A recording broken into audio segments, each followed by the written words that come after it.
My husband, the CEO, told me, "You're sleeping in the guest room until you say sorry." I just nodded and said, "Okay."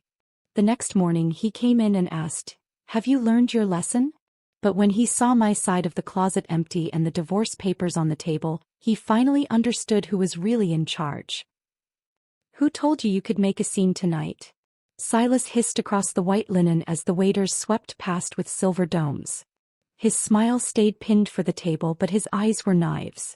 The crystal near my elbow trembled a little because my hand wasn't as steady as I wanted. On his right, the young woman with the diamond drop earrings pressed 2 fingers to his sleeve like she owned the fabric. She giggled, soft and polished, and said, "Relax, see. She's only teasing." That was the first time I heard the nickname. It didn't sound like business. It sounded like a secret I hadn't agreed to.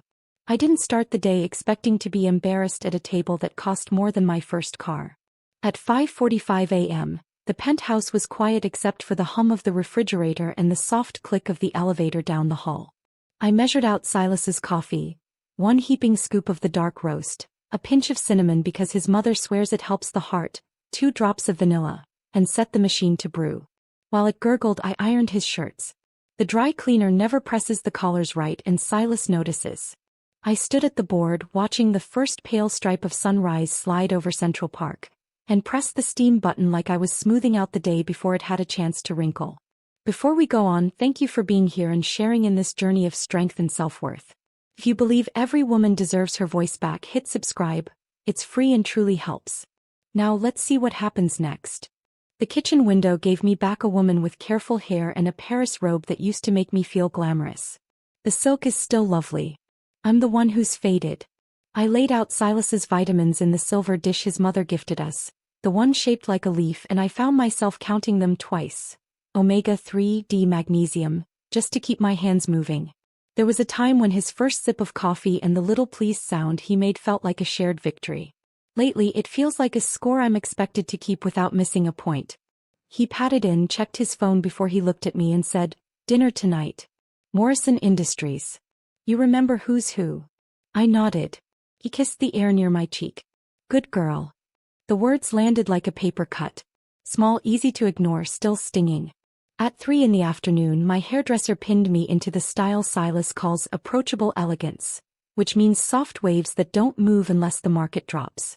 I had the guest list on my lap and a pen in my hand. I make notes in the margins. Richard Morrison prefers stories about sailing. His wife loves small dogs and hates red meat. The CFO's partner collects teapots. I memorize people the way some women memorize recipes. It's a skill that doesn't show until it saves someone else from choking. My phone lit up with Carol's name. We used to walk the reservoir together at dawn. I let it go to voicemail because I didn't have the energy to explain why I always seem busy right when she's free. The manicurist asked if I wanted the bright color or the safe one. I chose the soft pink that goes with everything and says nothing. In the closet, I ran my fingers over the emerald dress that makes my skin look warm. I could hear Silas in my head. "Green makes you look like you're trying too hard." I zipped myself into the navy he approved last week and practiced my smile in the mirror. Not too wide, not too small. The expression you wear when you're expected to be the room's temperature. The dining room at the hotel smelled like polished wood and truffle oil. The lights were low enough to hide tired faces. The wives clustered in a corner, laughing with a little too much air in their voices, trading updates on schools and summer rentals. I took my spot by Silas, the position I've held for 12 years, and felt the familiar weight of his hand at the small of my back. That's when she arrived. The young woman moved the way people move when they think a spotlight is a birthright. Her dress was sleek and bright, the kind of fabric that whispers when it passes by. She slid into the space between us with casual ownership. "There you are," she said to him as if I were the one who'd kept her waiting. Silas introduced her as Brittany, a consultant. He didn't give a last name. "Game changer," he added like a headline. She laughed and touched his elbow as if it were a habit. The board members noticed. Wives notice everything. Brittany called him C, then CC, which sounded private and silly at the same time. I decided to be gracious. I asked where she grew up, what brought her to New York, how long she'd been in strategy. She answered like a person who enjoys being asked questions more than answering them. Then she tilted her head at me. "Do you still get that beautiful Eastern light in the master?" she said. You're lucky. The guest room is lovely too at sunrise. My napkin slipped. I hadn't mentioned our floor plan. I told myself she was just overeager the way new people can be when they want to fit fast. I excused the familiarity as youth. I excused the perfume that smelled like grapefruit and something sharper. But she went on, admiring the Monet in the study, which is not a Monet, only a print Silas likes to pretend is important, and describing the view from our terrace as if she'd been there to watch the car lights on Fifth Avenue blur into threads. It takes a simple sentence to tilt a room. C says you're an angel for keeping everything running, she said. He needs that. The wives who don't owe me anything glanced at me and then at their plates. The soup arrived. A server placed a bowl in front of me and I stared at the steam because it was easier than staring at my husband. My stomach felt as if I'd missed a stare in the dark. Brittany leaned across Silas, knuckles grazing his tie. You did it again, she said and retied the knot like she'd practiced. It was a small gesture. Too small and too easy and too sure of itself. I heard my voice before I had a plan for it. Do you do that often?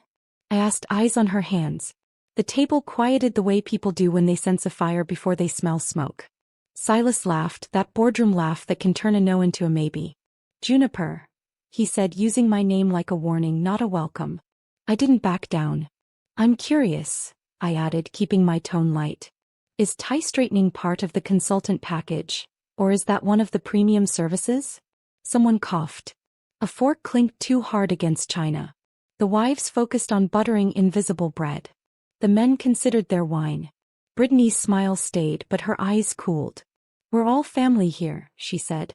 Right, see. Enough, Silas said through his teeth, mouth still smiling for the chairman seated opposite.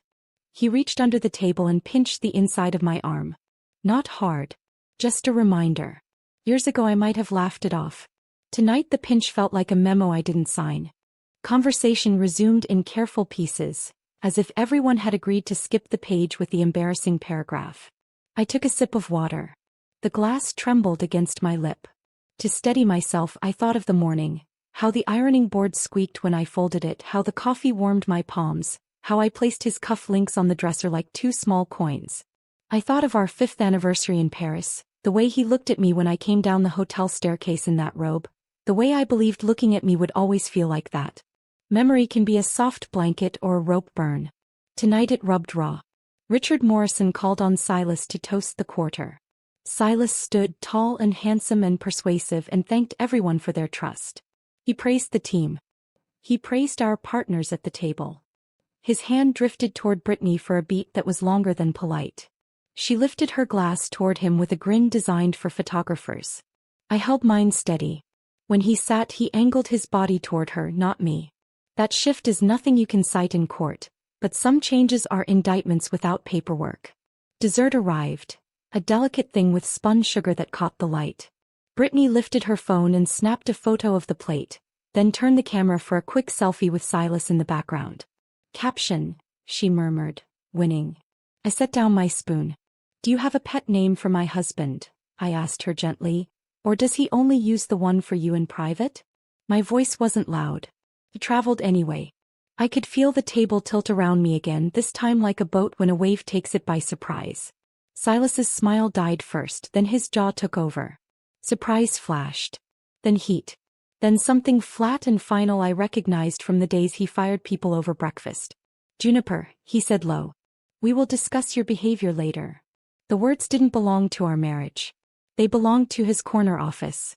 Brittany opened her mouth, then closed it, then leaned back as if she were reconsidering her investment.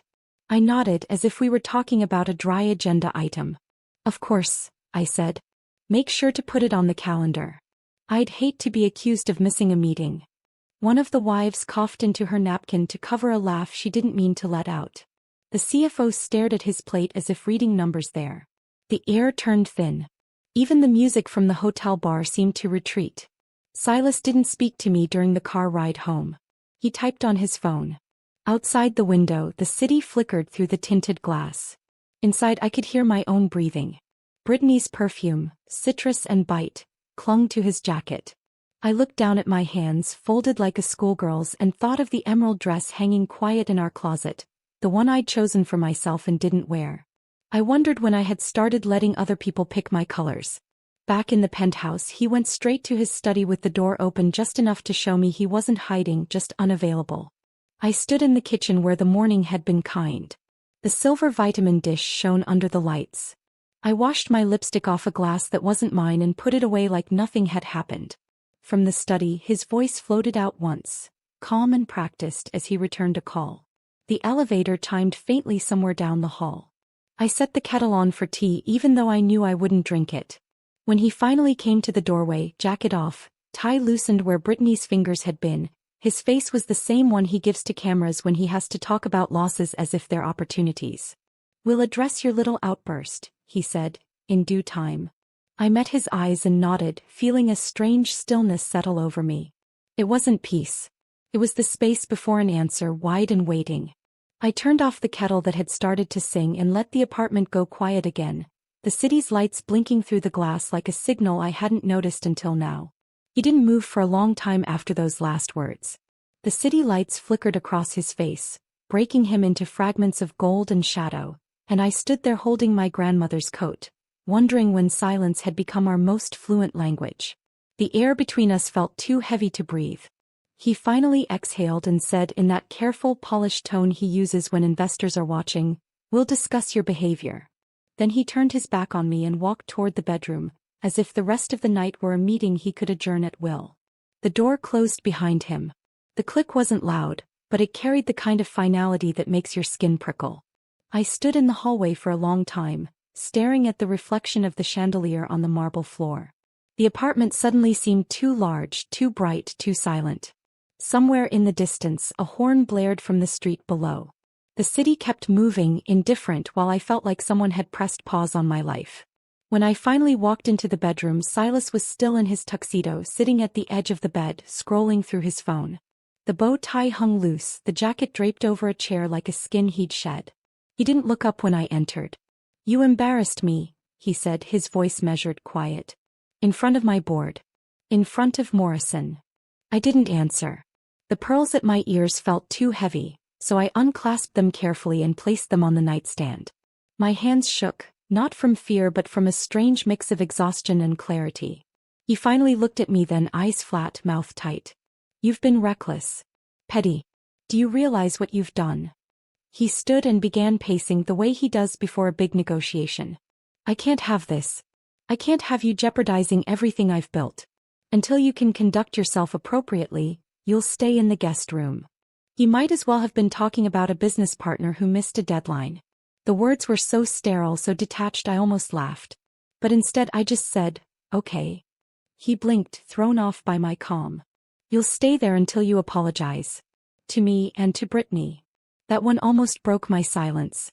To her? To the woman who knew the view from our bedroom? But my tongue stayed still. I swallowed the words, felt that metallic taste rise like biting foil. "Okay," I repeated softly. His eyes narrowed. He wanted a reaction. I gave him none. When I turned away to hang my robe, he muttered something under his breath, something about ungrateful. I let it fall between us like a stone. That night I gathered a pillow, a thin blanket, and my phone. The guest room door creaked when I pushed it open. The space smelled faintly of lavender and furniture polish, untouched since my mother's last visit.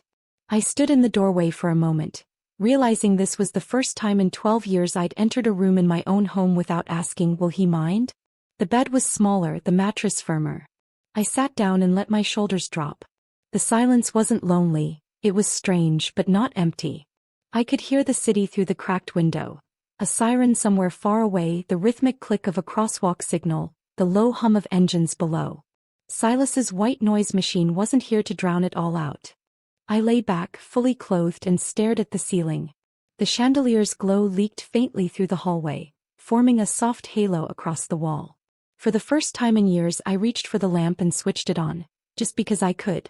I picked up a novel from the side table, one I'd bought months ago and never dared to open after Silas said reading before bed made me too distracted.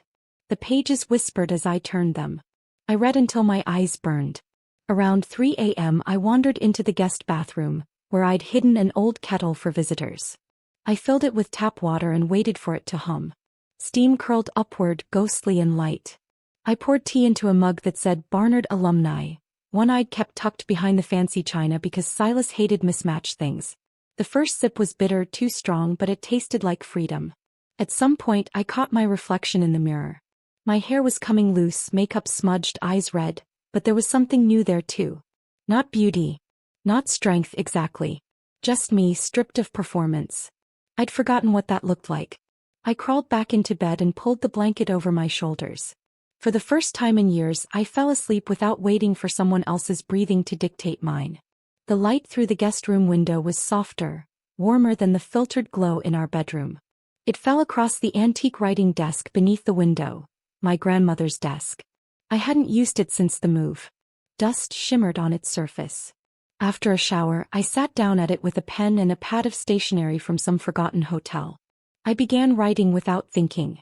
At first it was a list, small things, my practice, my friends, my name, then larger things, my choices, my time, my peace. Each word felt like dragging out a thorn. My handwriting started neat, then loosened as the ink began to flow. I wrote about the charity events, the weekends spent smiling at people who only addressed me as Mrs. Blackwood, the dozen dinners where I laughed at jokes I didn't find funny because I could feel Silas watching my reactions. By the time I paused, 2 pages were filled. My chest hurt, but it was the ache of air returning after too long underwater. In the bottom drawer of the desk I found my old address book. The leather was cracked at the spine. I flipped through names I hadn't seen in years. Friends, clients, my yoga instructor who once told me I should write again. Between pages, a business card slipped out. Margaret Winters, attorney at law. Her handwriting on the back was small and neat, just in case you ever wake up. I remembered that charity auction, her steady handshake, the sharp eyes that seemed to see straight through my polite laughter. I hadn't known then what she meant. Now I did. I placed the card in front of me and stared at it, the way you stare at a locked door when you suddenly realize you know where the key is. At 6:30 a.m., a knock shattered the quiet. 3 precise raps. He always knocks like that, short, sharp, efficient. Juniper. His voice filtered through the door, smooth but tight. Are you awake? I didn't answer right away. I finished applying my lipstick in the mirror, capped the tube and set it on the dresser. My reflection looked strangely competent for a woman who'd just been demoted in her own home. The door creaked open halfway. Silas stood there, still in his sleep shirt, jaw freshly shaven, irritation already alive behind his eyes. Have you learned your lesson? I turned slowly, holding my travel mug in both hands. The smell of coffee filled the small room. Pie lesson? I asked evenly. You'll have to be specific. He stepped inside, crossing his arms. Don't start. You humiliated me. You're lucky I'm being patient. I glanced at my watch. Patience, I repeated softly. That's what we're calling it now. He frowned, clearly unused to this version of me. His eyes flicked over my outfit. A fitted suit, heels, hair brushed smooth. Why are you dressed like that? You're not going anywhere. I have appointments, I said. What appointments? Important ones. The simplicity of it seemed to unsettle him. He searched my face for some hint of weakness, but there was nothing left for him to find. I brushed past him, my shoulder grazing his arm, and headed for the kitchen. He followed me halfway down the hall. Juniper, don't be ridiculous. I slipped my travel mug into my bag. Good advice, I said, keeping my voice gentle. You should try it. He stopped then, caught between anger and confusion. You think you can just ignore me? I think, I said, opening the door to the elevator, you'll be surprised by how much I can do. The elevator doors closed before he could reply. As the floor numbers dropped, I leaned back against the wall, feeling my heartbeat slow. The reflection staring back at me in the polished steel looked calm, almost serene. I didn't know exactly where I was going yet, but for the first time in years, it would be somewhere of my own choosing. When the elevator timed at the lobby, I stepped out into the cool morning air. The doorman nodded politely, unaware that the woman passing him in a gray suit wasn't Mrs. Blackwood anymore. Not yet, anyway. But soon. The morning air felt cooler than usual as I stepped onto Fifth Avenue, the traffic humming like a restless symphony. I hadn't planned where to go first, only that I couldn't go back. The city had a different texture now. Sharp, electric, alive. Every step away from that penthouse felt like crossing an invisible border. I took the subway for the first time in years, slipping into a corner seat between a woman in scrubs and a man reading the financial section. Nobody looked twice at me, which was oddly comforting. I watched my reflection flicker against the dark tunnel glass. Hair neat, lipstick steady, eyes alert. For the first time I looked like someone capable of starting over. I found myself standing in front of a glass tower on Lexington Avenue before I'd fully decided to come. 42 floors of polished ambition. Margaret Winter's office. The nameplate outside her suite gleamed gold, understated but commanding. I pressed the intercom and heard her assistant's crisp voice. "Miss Hawthorne? Ms. Winters is expecting you." The office smelled faintly of leather and old paper, that particular scent of places where people negotiate lives. Margaret stood behind a desk that seemed to stretch the width of a small stage. She was exactly as I remembered. Tailored navy suit, pearl studs, posture like a ruler. Her eyes, however, were warmer than I expected. "You woke up," she said simply.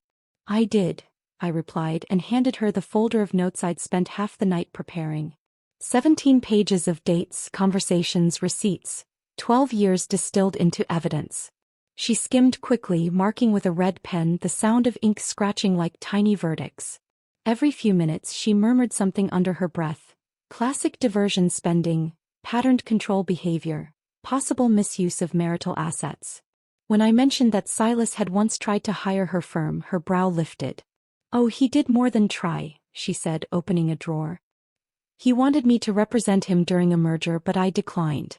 Conflict of ethics, you could say." She reached into the cabinet and pulled out a folder labeled Blackwood, S. She slid it across the desk with quiet satisfaction. "I've been keeping this. Something told me you might need it." Inside were copies of financial disclosures from years past. Public filings, corporate transfers, shell company data. Margaret leaned back. "Men like your husband always think they invented secrecy," she said. "But they forget. Secrecy leaves footprints. Especially when it comes with a gold Amex card." Her voice carried no judgment, just precision. I found myself breathing easier, as if someone had switched on the lights in a room I didn't realize was dark. By the time we finished, she had a plan. "We'll start with documentation. Financial, personal, property, everything in your name and everything he's hidden.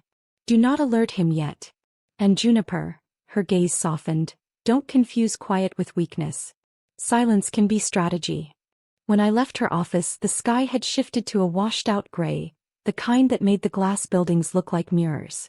I could see myself reflected in every surface, steady, upright, no longer small. The next day I walked into Chase Bank's private client office, a place I'd visited only once before, always at Silas's side.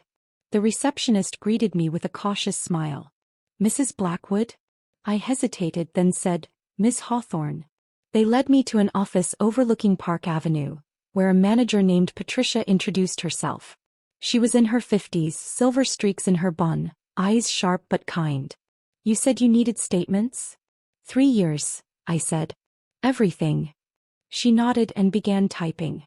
Within minutes, the printer hummed to life, spitting out page after page, each one a tiny piece of a puzzle I hadn't known existed. I flipped through the sheets and my stomach turned. Jewelry purchases from Tiffany's on my birthday, none of which I'd received.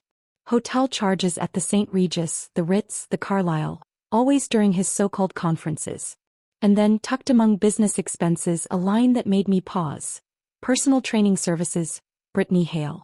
I stared at the amount. Monthly. Steady. Hidden under wellness. I felt Patricia watching me. She didn't ask questions, but her silence was the kind that understands too much. "There's more," she said gently. "ATM withdrawals. Always Tuesday afternoons. Cash exact amounts. It's patterned." I hadn't noticed. I'd been too busy managing his calendar, his dinners, his public smile. The tears came without warning, quiet but unstoppable. Patricia wordlessly slid a box of tissues across the desk. "You're not the first woman to come in here with this look," she said softly. "But you might be one of the few who walks out stronger." I wiped my eyes and exhaled. "I need new accounts," I said, my voice steadying. "Ones he can't touch." He smiled, approving. "Let's make that happen." We set up everything under my maiden name. New passwords, new security phrases, new beginnings disguised as banking tasks. When I left, Patricia handed me a folder and said, "Keep this safe. And remember, money tells the truth people won't."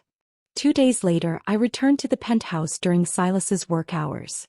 The place smelled faintly of cedar polish and his cologne, remnants of a man who thought ownership meant permanence.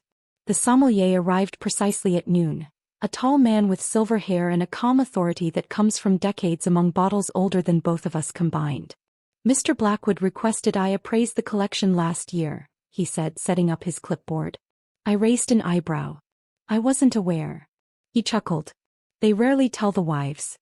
But I'm glad it's you I'm working with today." We moved through the temperature-controlled cellar together. He read off labels like sacred verses: Chateau Margaux, Petrus, Lafite, Rothschild. Then he paused at one empty slot. "Ah, the 1982 Margaux. Beautiful case. Delivered to a Tribeca address last month." I froze. Tribeca? Yes. For what Mr. Blackwood described as a client event. He glanced up. "Though I recall that address belongs to a residential building, not an office." He didn't elaborate further, but the unspoken words hung in the air like condensation. By the time he finished cataloging, the collection's worth was staggering.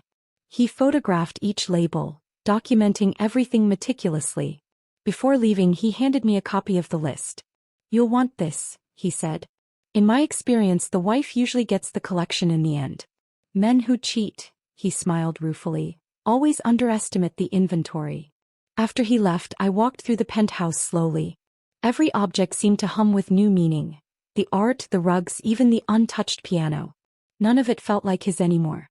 That evening, as I waited in the lobby for a delivery truck, Thomas the doorman spotted me. "Evening, Ms." He paused, uncertain, then smiled. "Miss Hawthorne." I blinked, surprised. "You remembered." He shrugged. "Always liked that name better."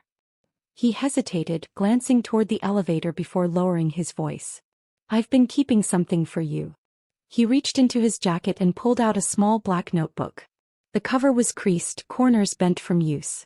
"Started this about a year ago. Didn't feel right what I was seeing. Thought you might need it someday." Inside were neat handwritten notes, dates, times, little details. "Returned with young blonde, not Mrs. B. Left 11 p.m. said emergency meeting back 6 a.m. Delivered flowers to lobby for a hail." My throat tightened. "Thomas, why?" He rubbed his neck awkwardly. "Biz, you were always kind. You'd ask about my daughter when nobody else remembered her name. I figured if things ever went wrong up there, you'd need someone who saw it all."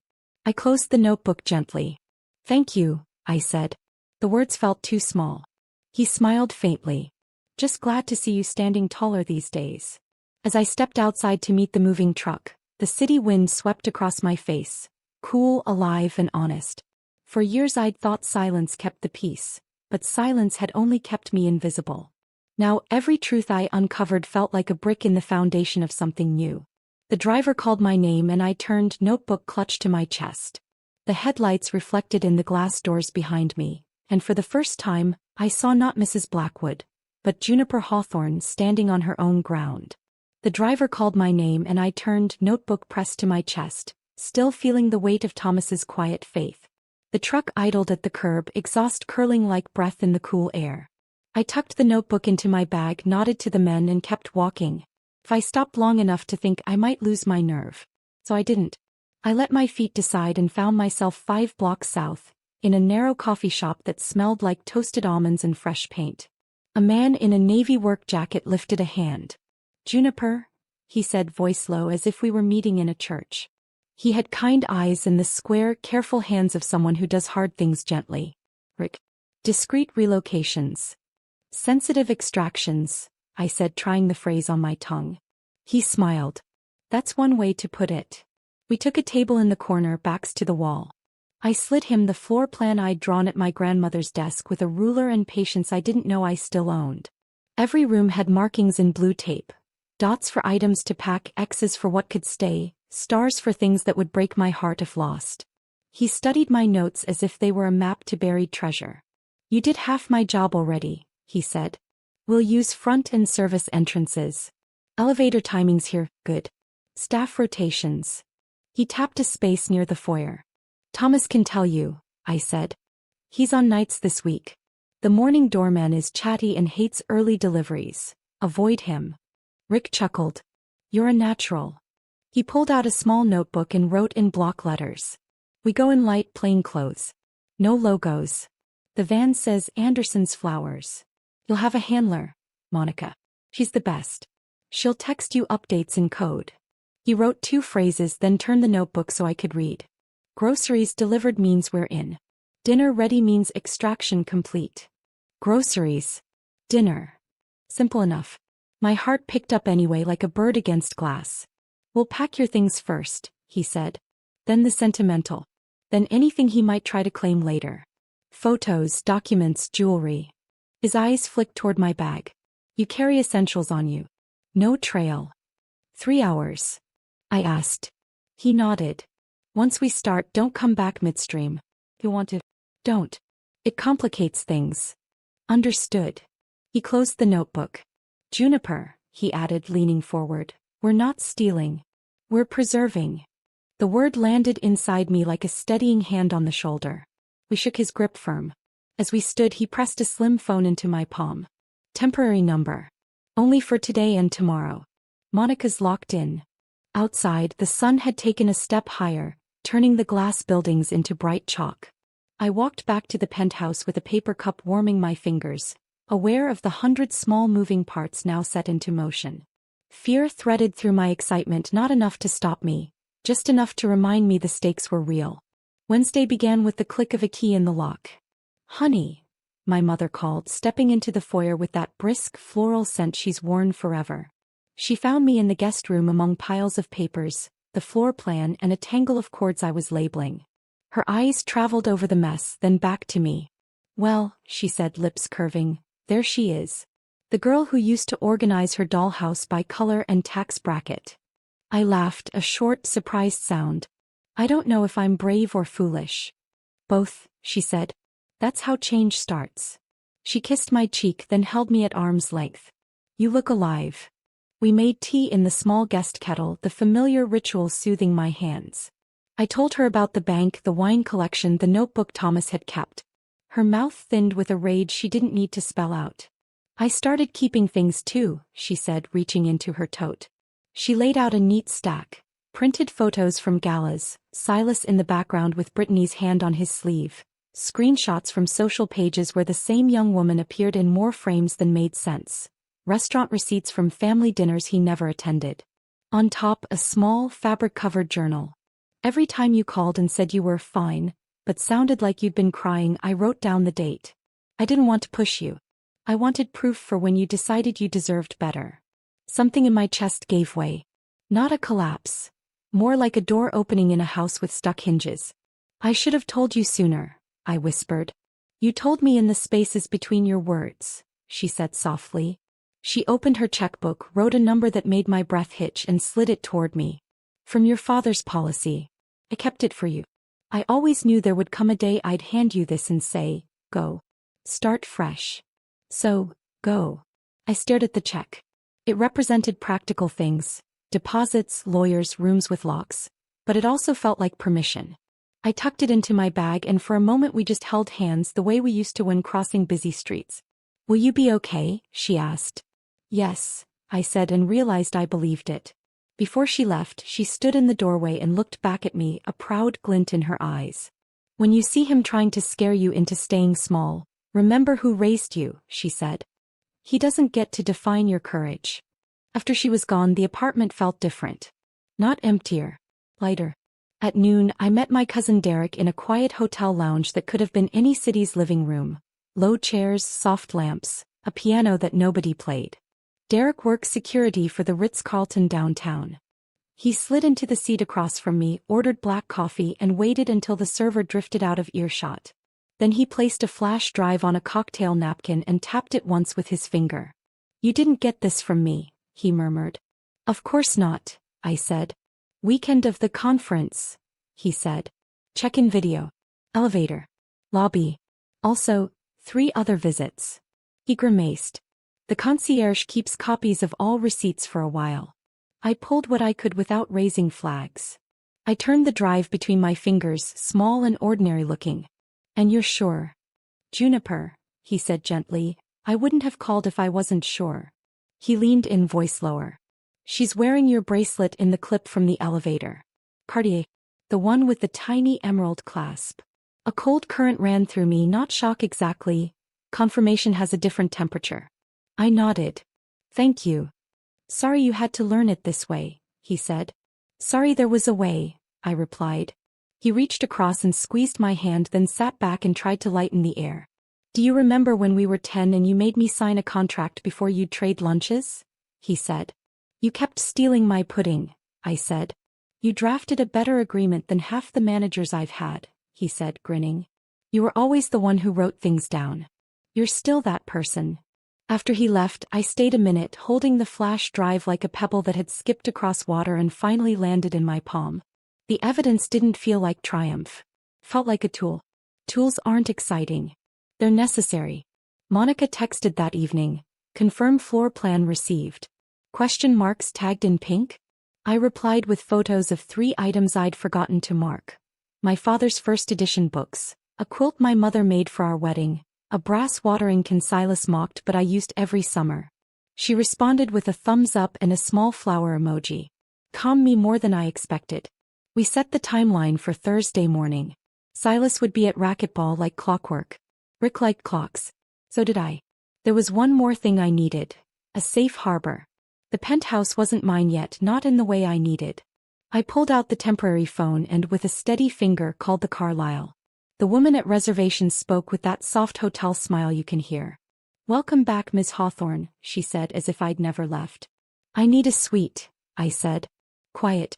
A window. Good locks. We have just the place, she replied. I went that afternoon, paid with my new card, and followed the bellman up in a mirrored elevator that reflected a woman I recognized more each hour. The door opened onto a room washed in pale light, the kind that forgives and invites in equal measure. The air smelled faintly of lavender, not cologne. I crossed to the window and looked down at Madison Avenue moving like a slow, elegant river. Anything else we can do to make you comfortable? The bellman asked, setting my small suitcase near the closet.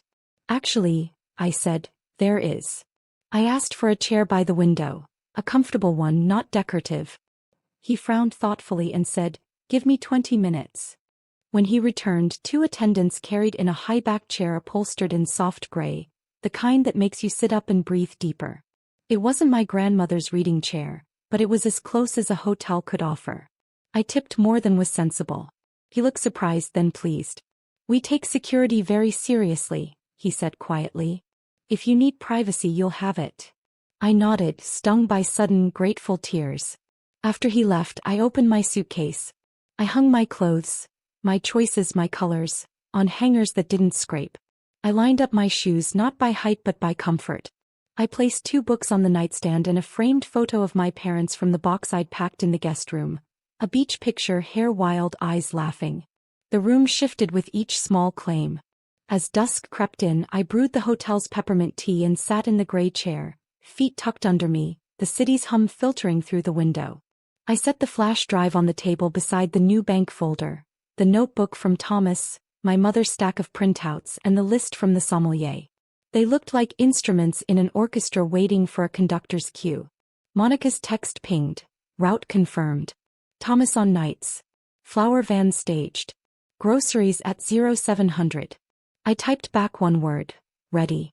I ordered a simple dinner, chicken soup and a small salad, and ate it at the tiny desk, realizing I hadn't tasted food properly in days. A breeze slipped in through the barely open window, cool and clean. I pulled my hair down and brushed it out slowly, not because someone expected me to look a certain way but because it felt good. Before bed, I stood in the doorway and looked at the room the way a person looks at a friend who's offered a couch for the night. Grateful, a little shy, relieved. I turned off the lamps one by one and slid into sheets that didn't carry the memory of anyone else. The pillows smelled like soap and nothing else. No past, no performance. For the first time in longer than I can remember, I slept without dreams. When I opened my eyes at dawn, the light on the ceiling was gentle and sure. The city already buzzed below.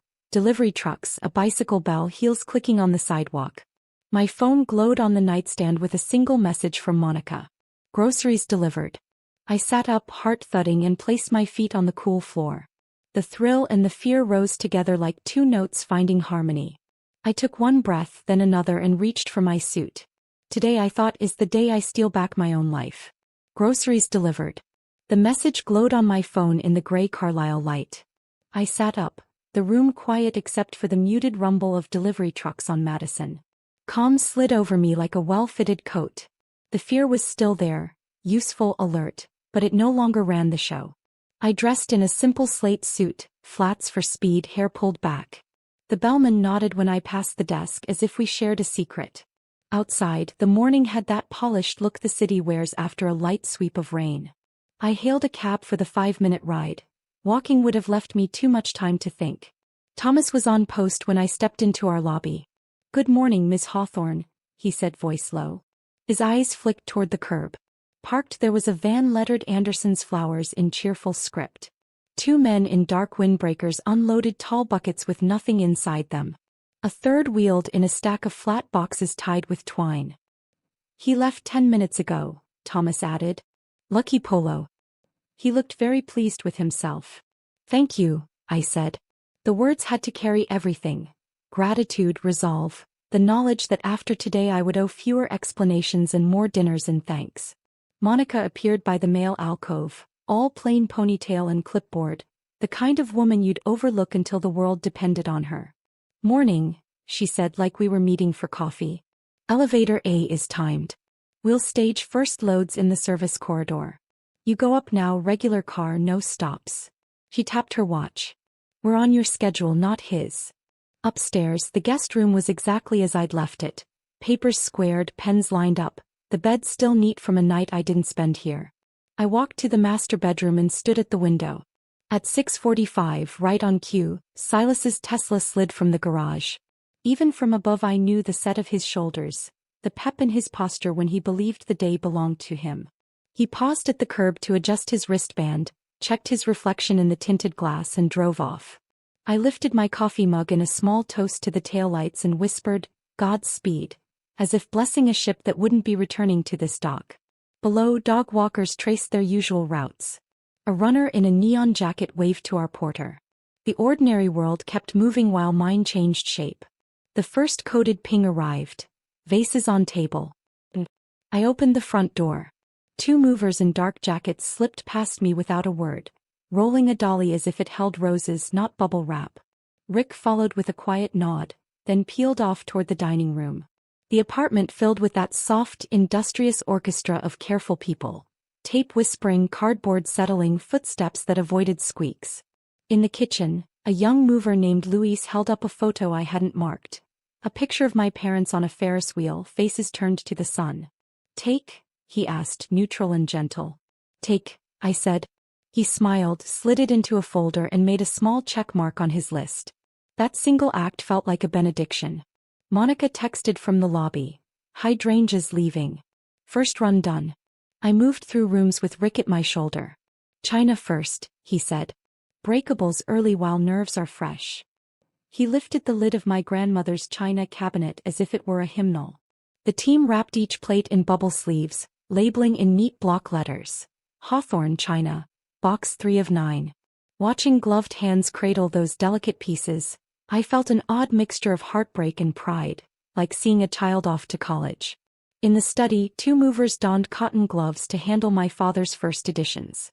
"Spine up," one murmured to the other. They slid thin sheets between covers and stacked them in museum crates that locked with a soft click. I brushed my fingertip along the title of a worn copy of Middlemarch and said mostly to myself, "My father read me the first page like a bedtime story." The mover nodded without looking up. "Mine read heist novels," he said. "Seems appropriate today." We shared a quick wry smile. Another ping. Window box herbs collected. I pictured the little terracotta pots on the terrace. Basil, mint, the stubborn cherry tomato vine I coaxed through August. Silas used to call them your farm. The team had found the brass watering can too. Monica sent a photo with a question mark and I typed back, "Yes." A moment later. Pack. We were 3 hours into the ballet when I opened the closet and saw the safe. It crouched on the floor behind suits lined like soldiers. My mouth went dry for a second, not from fear, but from the weight of what comes when you choose to look. I knelt, entered the combination, our wedding date of course, and the bolt slid back with a small, obedient sigh. Passports. Birth certificates. Insurance policies. The will. I laid each on the carpet and photographed them with my phone. Then I found the thing I'd almost forgotten existed, the prenup. Thick, officious, smug on cream paper. Margaret had already told me it would crumble under daylight, but I took photos anyway, every page, every signature. Behind it, bundled in a ribbon so dry it cracked, were my letters. The ones I wrote him when marriage still felt like a new country. He hadn't opened them. Dust marked the edges like a quiet verdict. And there, in a velvet box pushed to the back, I found my grandmother's emerald ring. Silas once shrugged and said, "It must have been misplaced in the move." Misplaced had been his tidy word for so many things that didn't suit him. I lifted the ring out, the stone catching the morning light, and slipped it onto my finger. It settled as if it had been waiting. Monica pinged, "Lily's refreshed." Second wave. I placed the prenup back in the safe, let him look at it and remember how certain he'd been, and took the passports, birth certificates, the ring, and my father's pocket watch, tucking them into my crossbody. I closed the safe, twisted the dial to an unfamiliar number, and felt my spine lengthen. A small snag. The housekeeper, Alma, arrived with a basket on her arm. She paused in the entry, eyes widening at the flower boxes and tape. "Señora," she whispered. "It's okay," I said softly, stepping close. "Today is a special kind of cleaning." She looked at me for a long second, reading more than I was saying. Then she squared her shoulders. "I make sure no one bothers," she said, and took up a post by the door like a guardian. I pressed cash into her hand and she shook her head, then tucked it away without looking. "You were always kind," she murmured. The sentence warmed me for the next hour. At noon Rick checked his watch. "Halfway," he said. "We're ahead." He pointed to a small gallery wall in the hall. "These." They were photographs from places I'd loved before I learned to pretend. Coney Island in winter, a bookstore in Rome, a rainy corner in Dublin where a busker played violin. "Take," I said. A mover with gentle hands eased each frame from its hook, wrapped it in foam, numbered the backs. I caught my reflection in the glass as it went into the sleeve. Hair neat, eyes clear. I didn't look like a runaway. I looked like a woman who had read the plan twice and remembered the exits. Another ping. Peonies arranged. Third wave leaving. Monica added. Doorman offers umbrella, rain starting. I pictured Thomas handing out plastic sleeves to imaginary blossoms and smiled. At 2 I stood in the bathroom and looked at the tray of perfume bottles I never wore for myself. Gifts chosen for their names. Authority, Victory, Muse. I chose one I'd bought years ago and tucked away because someone said sandalwood didn't suit me. I dabbed it at my wrist. The scent bloomed warm and clean, quiet confidence instead of announcement. The room felt more honest at once. By 3 the apartment had edges I'd never seen. Without my things, the spaces where I'd been obedient were obvious. The kitchen, once staged for entertaining, looked like a showroom. The study felt like a set for a man performing competence. The only room that still hummed with something true was the guest room, where my grandmother's desk sat under the window, a sliver of light on its scarred surface. "Dinner ready at 15:30, Monica sent. "Almost complete." "Last loads," Rick confirmed. "We leave the furniture he'll trip over with his own ego. The rest is yours." He glanced toward the study. "Your documents?" "Next," I said. I carried a slim box to the desk and opened it. Inside were the divorce papers, the ink still dark where the clerk had stamped them. I added the forensic accounting report, tabbed, highlighted, merciless, open to the neat page that traced company funds into Brittany's paycheck as if it were a recipe for cake. Finally, a small piece of cardstock I'd had printed at a tiny shop on Lexington. 6 words set in black type, nothing more. I stepped into his study at exactly 4. The room had that stillness expensive wood gets in late afternoon, the light falling in clean bars across the leather blotter. I could see the outline where his laptop usually sat, the faint smear from his wrist where he polished the desk with his constant moving. I straightened a pen because that's what I do and then arranged the documents. Divorce papers on the left, fanned so the case number and the stamped seal were easy to see. Forensic report on the right, tab peeking like a discreet flag. My little card centered on top. I took out my phone and photographed the desk. Once, then again, then a third time from the doorway. Not for spite. For record. For memory. For the moment my life changed because I decided it would. I stood a while longer listening to the apartment. The movers had gone. The flower van had become a rumor 2 blocks away. The only sounds were the low hum of the refrigerator and a distant siren curling down Fifth. I went room to room, sliding open a drawer here, closing a cabinet there, saying quiet goodbyes not to the things but to the version of myself who kept them dusted. On my way out I paused by the hall mirror. A woman in a slate suit looked back, a ring with a dark green stone catching the last light. I adjusted the collar of my jacket and lifted my chin. Not defiant. Not afraid. Just decided. At the door I tucked Thomas's notebook deeper into my bag and turned off the lights. The elevator arrived with a soft ding. As the doors closed I caught a final glimpse of the study's doorway, the papers waiting on the desk like a clock chiming the hour. Downstairs, Thomas handed me an umbrella. "Little shower," he said. "Should pass." "Everything all right?" he added, a question wrapped in 3 ordinary words. "Everything is in its place," I said. He nodded once, satisfied. I stepped out into the light rain. The city smelled like wet stone and possibility. I didn't look back. Rain slicked the streets, pooling light from passing taxis into ribbons of gold and red. My umbrella clicked shut as I entered the building. The doorman gave me a small nod, solemn knowing, and pressed the elevator button before I could.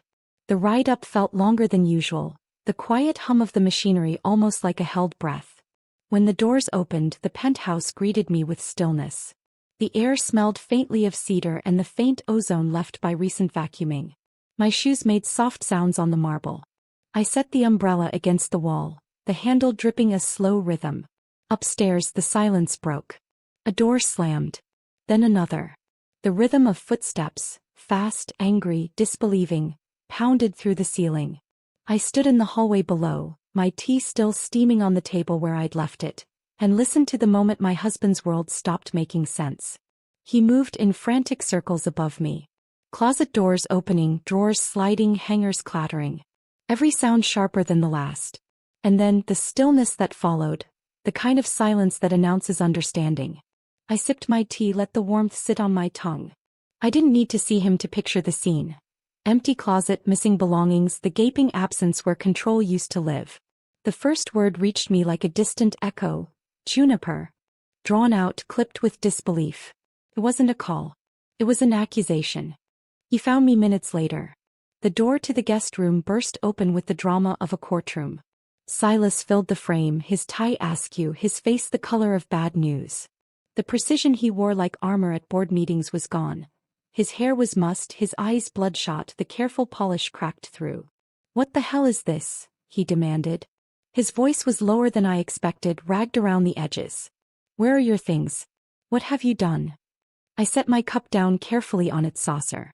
"I've relocated," I said. He blinked, disoriented by my calm. "Relocated? Don't play games, Juniper. Where's everything? Where's our property?"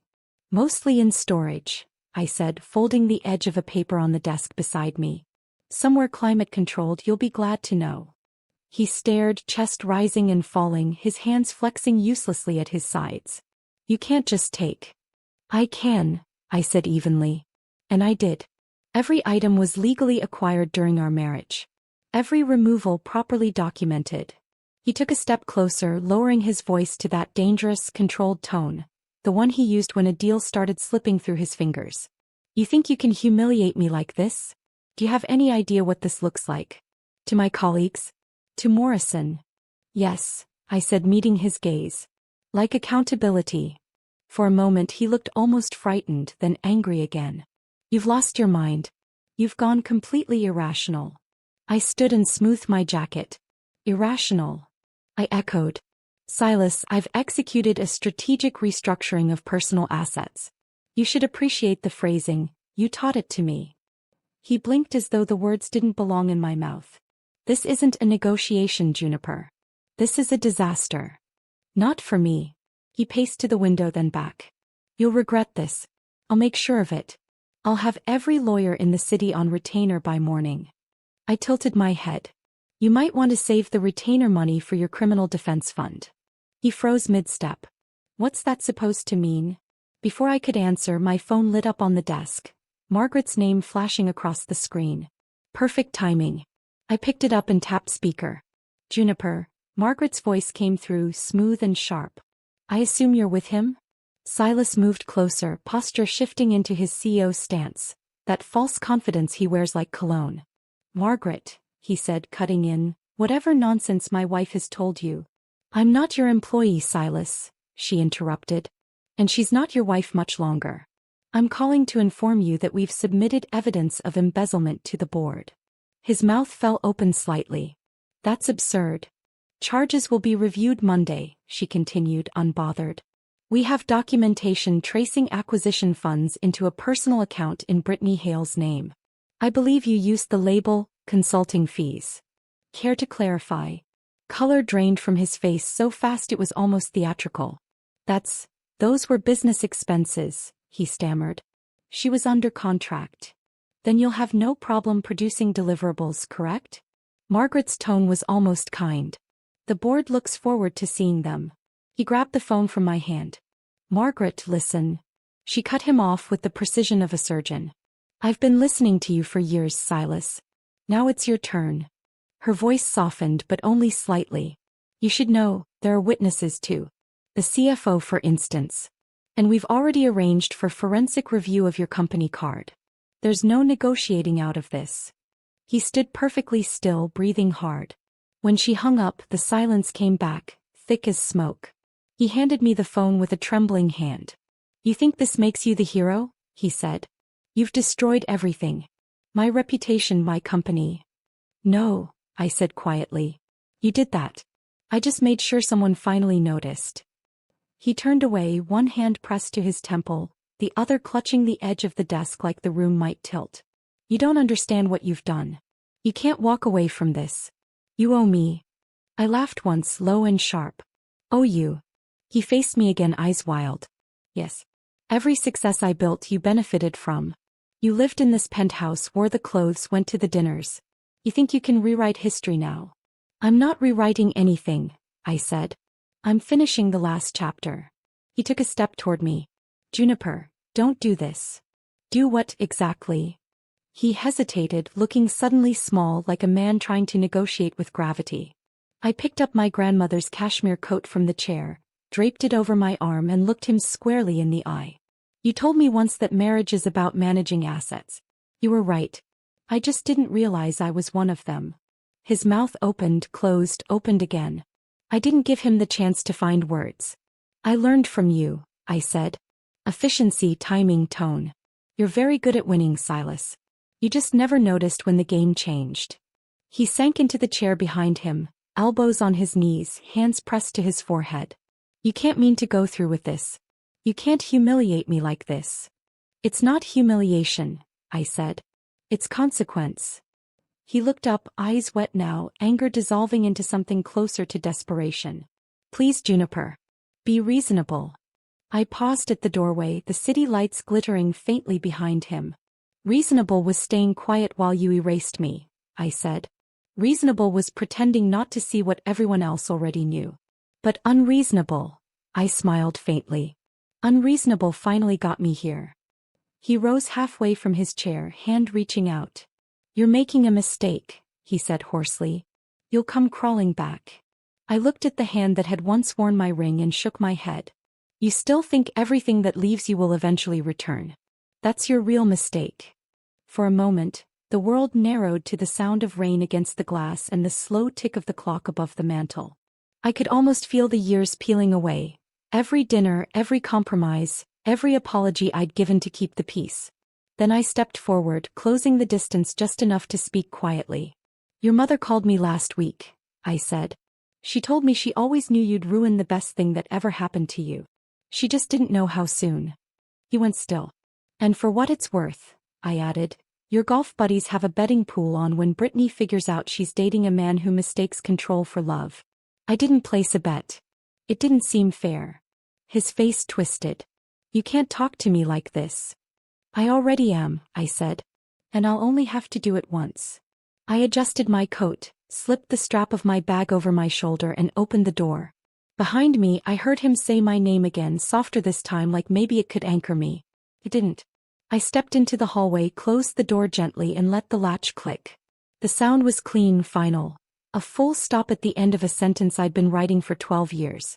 The elevator doors closed behind me, sealing away the echo of his voice. By the time I stepped into the Carlisle lobby, my pulse had slowed to something steady, deliberate. The marble floor gleamed like calm water under soft lights. I crossed it slowly, each step lighter than the last. Upstairs, my suite smelled faintly of lavender and peppermint tea. I set my coat on the chair, sat by the window and watched the rain thin into mist. When my phone rang Monday morning, the name flashing across the screen made me smile. "Margaret," I answered. "You'll want to hear this," she said. Her voice was bright, almost girlish, with the kind of excitement lawyers rarely allow themselves. I'm standing outside the boardroom. I could hear muffled voices in the background, the scrape of chairs, the controlled chaos of a crisis. "How bad is it?" I asked. "Oh, it's exquisite," she said. "They called an emergency meeting. Silas thought he could talk his way through it. You should have seen him, suit immaculate, hair combed to repentance, and Brittany perched beside him like a decorative vase. I pictured it instantly. The long glass table, the tension thick as dry ice, the faces of the men who once toasted him now sharpening into judgment. Richard Morrison himself asked her to present her quarterly strategies," Margaret continued. She opened a PowerPoint full of stock photos and something about brand synergy. Morrison asked, "Specifically, what measurable outcomes have you delivered?" She froze. Someone coughed. It was cinematic. I laughed quietly. "Please tell me someone recorded it." "I wish," she said. "But there's more." He asked why her previous role on LinkedIn says, "Brand Ambassador for Azul Vida Tequila." Apparently she tried to pivot, started talking about emotional branding through lifestyle storytelling. Morrison asked if that meant free shots at corporate retreats. "Oh God," I murmured. She tried to look at Silas for help. He looked like he wanted to melt into his chair. By the time it ended, the board voted to place him on administrative leave pending an investigation. A pause, then a faint rustle of paper. "One of the assistants just texted me," Margaret said. "You'll love this." A buzz followed on my own phone. A message from an unfamiliar number. "The king has fallen, bottle with popping cork." I couldn't help it. I laughed until tears stung my eyes. "Tell her she has excellent timing," I said. "Juniper," Margaret said, her voice softening. "You did it." "No," I said, exhaling. "He did." Tuesday arrived quiet, gray. I was halfway through my tea when someone knocked on my suite door. The knock was urgent, uneven. I opened it to find Brittany standing there, mascara streaked, hair limp, designer bag clutched to her chest like a life raft. "Please," she said before I could speak. "He's being horrible." I didn't know where else to go. I let her in. She hovered by the window, eyes darting everywhere. "He cut off my accounts," she said. "Said I violated some agreement. He made me sign an NDA months ago, and now he's threatening to sue me if I talk." Her voice cracked. "He said it's my fault this happened." I gestured toward the chair. "Sit down, Brittany."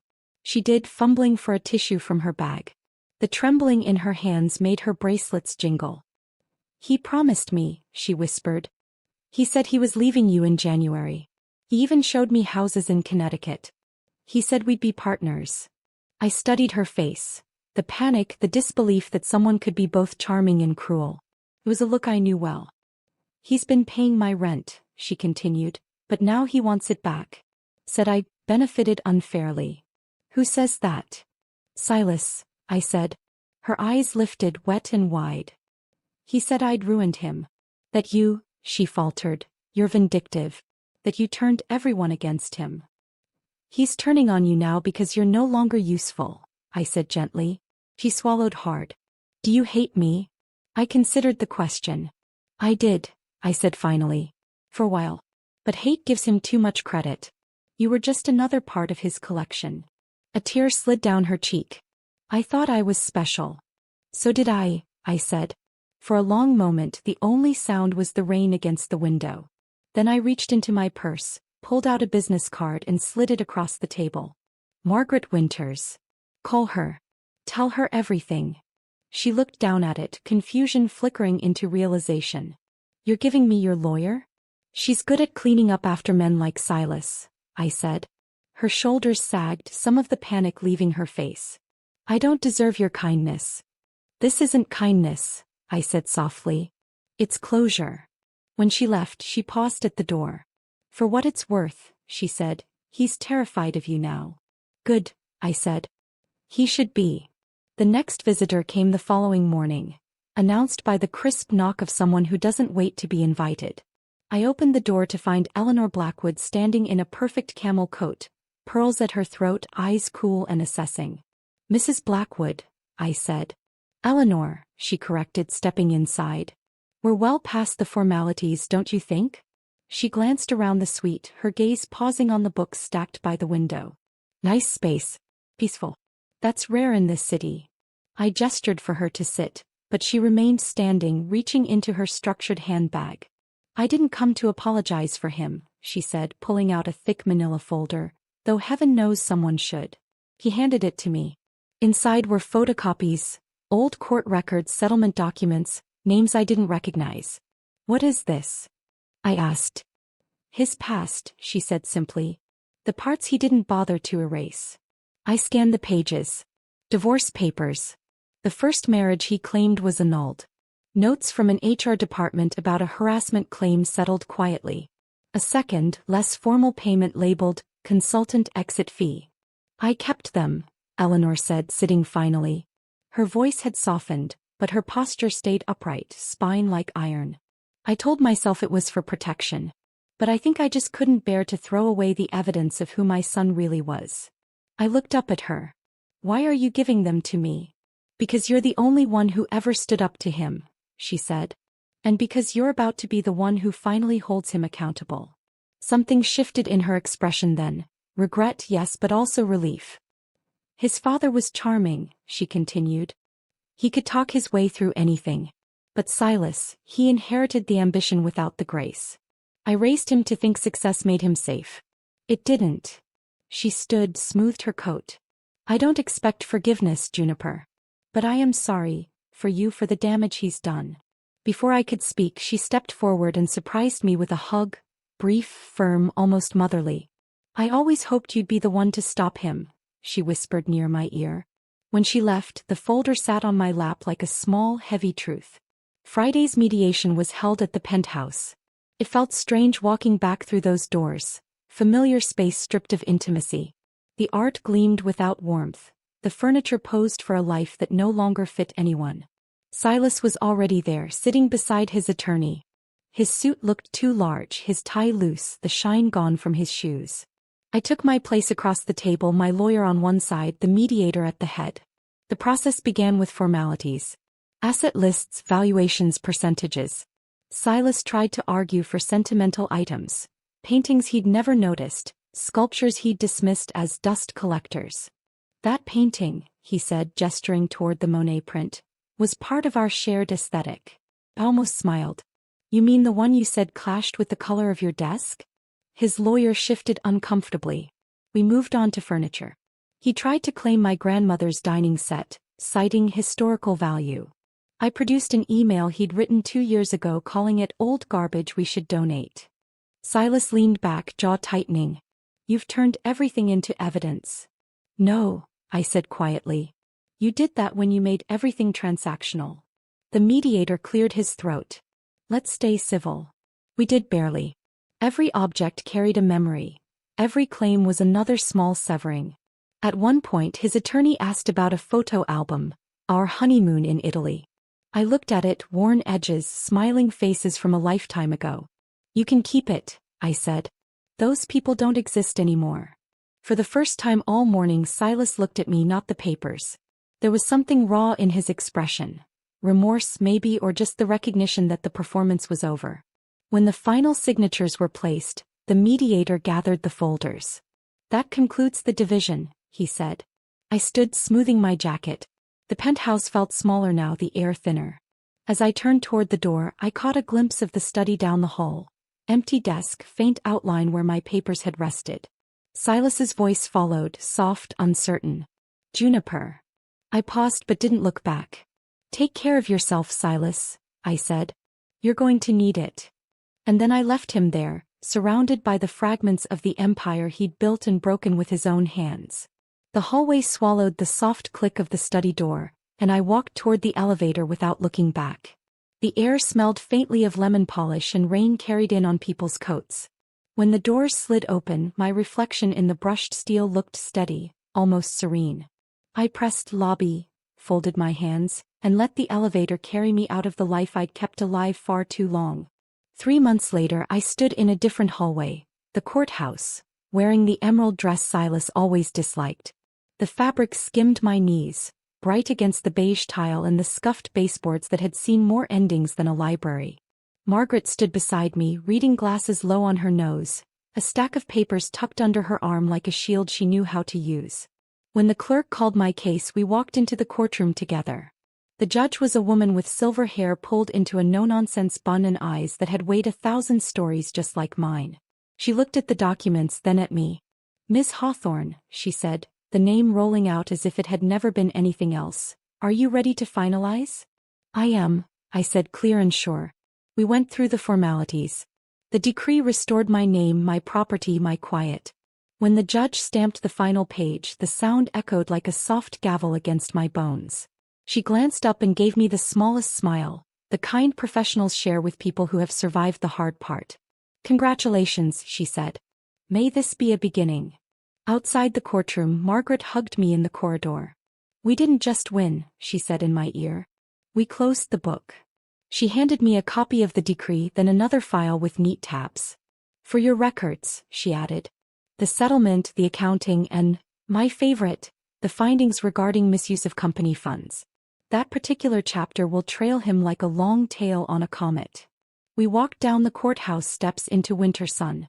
The city felt different at that hour. Less hurried, as if taking a breath between meetings. I raised my face to the light. My name was mine again. It fit like a coat I'd grown into. The penthouse key was heavy in my palm that afternoon when I let myself in. Empty rooms hold their breath differently after a storm. I walked through each space quietly. The study no longer felt like a set. The guest room, my room, was filled with boxes labeled in my hand, not his. I opened one labeled desk top drawer, and took out my grandmother's fountain pen. It wrote in smooth blue lines on crisp paper, and my first word under my restored name looked steady: Juniper. A week later I signed a lease on a small office on the Upper West Side. Second floor, sunlight that flattered no one and hid nothing, paint still drying in the corners. I peeled protective film off the door plaque and pressed on the letters myself. Juniper Hawthorne LSW, consultation. I'd put my license in a frame years ago and tucked it away because a wife didn't need such things, or so I'd been told. Now it hung at eye level. The room smelled like fresh paint and possibility. I chose chairs that invited conversation instead of performance, a round rug that warmed the floor, a bookshelf that held more than decor. The receptionist's desk stayed small by choice. No gatekeepers here, just a woman with kind eyes named Tessa who baked lemon bars for nervous clients and remembered how everyone took their tea. On the first morning I brought in a vase of grocery store tulips and set them by the window. They opened as the sun moved along the wall, like a promise blooming on schedule. My first client was a woman in a navy coat who kept her hands folded until they ached. She had seen my name in the society pages. Silas's fall made for a story people read with coffee and a shake of the head, and she wanted help leaving a man whose voice lived in her own bones. She sat on the gray chair, stared at the rug's pattern and asked, "How did you know you were ready?" "I didn't," I told her. "I just knew I wasn't willing to stay." We talked until the tightness in her jaw softened. When she left, she pressed my hands in gratitude and whispered, "I'll be back next week." She was, and so were others, 12 by the end of the month. Women who knew private schools and private pain, women who needed a plan more than sympathy. I built binders with tabs and phone trees and resource lists. We practiced hard conversations in my office until they sounded like truths instead of apologies. Not every story was neat.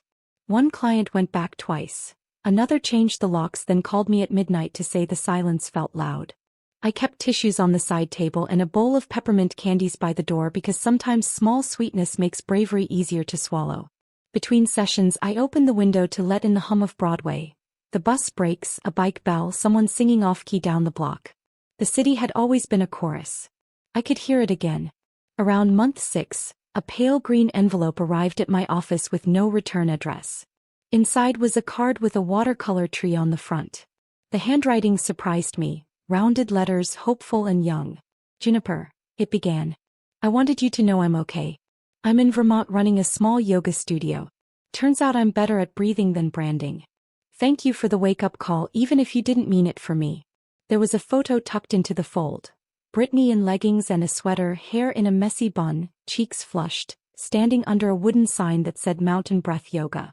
Next to her, a bearded man in flannel held a mug, his smile quiet. On the back of the photo she'd written, his name is Jake. He reads poetry. He has never owned a suit. I think that's the point.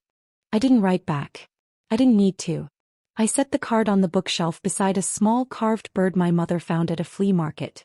Later, when a client told me she felt ashamed for not seeing a pattern sooner, I thought of Brittany's face and said, we see things when we're ready. Not before. Spring arrived in fits and starts, sunny Tuesdays and stubborn Thursdays. The day of my book launch I woke before the alarm, excitement ticking in my body like a friendly metronome. We titled it The Guest Room Revolution, a phrase that made Margaret grin the first time she heard it. The publisher booked the same hotel ballroom where Silas had introduced me to Brittany, and I said yes without hesitation. Irony, when used correctly, can be a healing spice. The lobby smelled like lilies and coffee. Inside the event room, the chairs formed neat rows, a small stage at the front lined with copies of my book stacked like bricks. Tessa fussed over the name tags and glow of the floor lamps, then pressed a peppermint into my hand like a coach handing over tape. For nerves, she said. People began to arrive. Women with bright eyes and careful smiles. A few men in the back who looked like they were taking notes for sisters and friends. My mother entered on the arm of Thomas, who wore a suit that fit like it had been waiting in his closet for a reason. He waved the smallest wave and mouthed, proud. I squeezed his fingers when he reached me and said, you clean up well. Even Eleanor appeared, standing near the back in a navy dress, her expression unreadable until I caught the small nod that said more than flowers would have. Margaret took a seat in the front and crossed her legs with the crisp satisfaction of someone who knows a plan delivered. The room filled with a session's worth of stories. Quiet divorces, loud ones, stalled ones, ones that hadn't happened yet but had already begun in the heart. When it was time, I stepped onto the stage. The mic felt warm in my hand. I read a passage about the first night in the guest room, about the odd freedom of a lamp left on and a window cracked open to real air. The audience was still, the kind of stillness that means people are holding their breath. When I finished, I set the book down and opened to questions. A woman with gray hair in a pink cardigan stood. Do you regret anything? She asked. The room waited. I thought of the years, the dinners, the practice smiles. I thought of the night I said okay to the guest room and meant watch me. I shook my head. I regret not moving to the guest room sooner, I said. That's where I learned the lesson I should have learned earlier, that comfort can be a cage if you let someone else lock the door. Applause rose like heat. I felt it on my face, my hands inside my chest. For a moment I let it rest there. Then I read the dedication. To all the women who were told to learn their lesson and did. The clapping this time came with a few cheers. It was not a victory lap. It was a welcome home. Afterward I signed books and listened. A nurse told me she'd put a deposit down on her own apartment that morning. A teacher said she'd saved my article about documentation as a checklist. A woman about my age squeezed my hand and whispered, "Thank you for showing me that the person in the mirror can change." When the room thinned, Thomas approached shyly with a copy for me to sign. "To the best doorman in New York," I wrote, then added, "and the quiet hero of the lobby." He laughed, then cleared his throat and said, "Miss Hawthorne, there's a line past the bar." As I packed up, the hotel lights glowed a little warmer. I walked to the window where months ago I'd watched a younger version of myself navigate a different kind of evening. Outside, the city moved in the way it always does. Hurrying, pausing, colliding, forgiving. My phone buzzed with a text from Tessa. "Tomorrow, 3 new clients. Also, your mother wants pancakes." I smiled. Pancakes sounded like a plan. That night, back at the penthouse, I climbed the stairs and paused at the threshold of the guest room. The desk sat under the window exactly as before, scratches and all. I ran my fingers along its edge and felt the groove where my pen had dug in weeks ago. Through the glass, the park glowed a soft, improbable green. I opened the window a few inches and breathed in the mild night air, the scent of damp leaves, a hint of pretzel cart, a stray note from a saxophone somewhere down the avenue. On the dresser, my grandmother's emerald ring caught a line of streetlight and threw it back in a small, satisfied wink. I turned off the lamp, slid beneath the sheet and listened. Not for someone else's footsteps or someone else's breath. For the city, for my own quiet heart keeping time. I slept without bracing. In the morning, sunlight poured across the floor in that clean way it does when a day hasn't yet been complicated by anyone's expectations. I walked to the kitchen, made coffee the way I like it, and set 2 plates on the counter for pancakes because my mother would arrive with a newspaper and opinions. I caught my reflection in the microwave door, hair messy, eyes bright, mouth ready to smile, and felt that gentle certainty again. The person who controls the boardroom isn't always the one who controls the board. Sometimes it's the one who owns the building. And sometimes the best takeover is the one where you take back your own life, one room at a time until the whole place belongs to you. If this story of power, freedom, and payback gave you chills, make sure to hit that like button right now. My favorite part was when Juniper calmly placed those divorce papers on Silas's desk. Pure poetic justice. What was your favorite moment? Share it in the comments below. And don't miss more stories of courage, reinvention, and sweet revenge. Subscribe and tap that notification bell so you never miss the next one.